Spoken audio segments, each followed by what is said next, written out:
Gardien de but de Bobigny. On s'attendait à un match compliqué, on l'a quand même eu.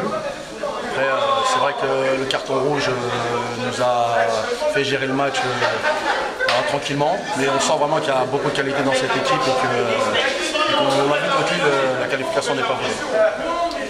Bon, vous faites la différence sur quoi? Aujourd'hui, on a fait la différence sur une belle action. On peut dire que l'action a été belle, bien construite. Après, la différence est faite peut-être sur la fraîcheur aussi. Ils ont joué mercredi, il ne faut pas l'oublier, le terrain était un peu gras, donc forcément la fatigue vient un peu plus vite.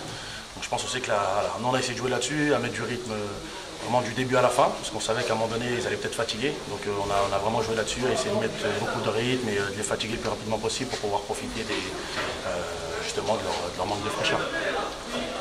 Quel est le programme? Vous recevrez quelle équipe le week-end prochain? Le week-end prochain, on reçoit Croix, vraiment à Reims.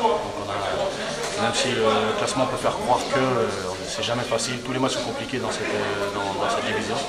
Et on s'attend à un match compliqué contre Croix aussi.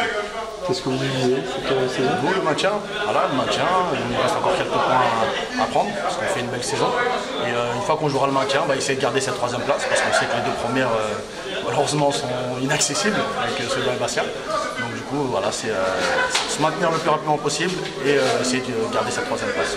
Bon, quand vous avez vu le parcours d'Épinal en Coupe de France de Bobigny? Ah, c'est beau, franchement c'est beau, on les envie un peu, c'est vrai qu'on aimerait aussi jouer ce genre de match, mais on est vraiment content pour eux, voilà, franchement ça fait plaisir de voir qu'il y a deux équipes de notre poule qui sont en quart de finale, eux et Belfort, Épinal et Belfort, donc ça prouve aussi le niveau du championnat, donc vraiment content pour eux. Comme j'ai dit, on les envie un petit peu, on aimerait bien être à leur place, mais on leur souhaite vraiment de se faire plaisir, d'aimer de se faire plaisir tout simplement. Vous avez déjà brillé vous en Coupe de France? Moi j'ai déjà fait 2 fois le 8e de finale avec la Jeanne d'Arc de Drancy. Donc voilà, je sais un peu ce que c'est. Le charme de la Coupe de France. Le charme de la Coupe de France. Voilà, tout le monde peut battre tout le monde et ils l'ont prouvé. C'est une belle vitrine quand même pour les joueurs. Hein. Ah, c'est clair, c'est clair. C'est pour ça que je leur dis, il y a peut-être des joueurs pros qui n'ont jamais joué un quart de finale, eux ils vont le faire. Donc c'est vraiment voilà, ne pas minimiser, c'est extraordinaire ce qu'ils ont fait et on leur souhaite bonne chance.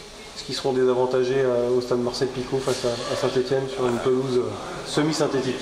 Je pense qu'ils auraient préféré recevoir à leur stade, donc ici. Maintenant, désavantagés, je pense quand même, parce qu'il y a le contexte pro que Saint-Etienne connaît beaucoup plus qu'Épinal. Maintenant, sur un match, tout est possible.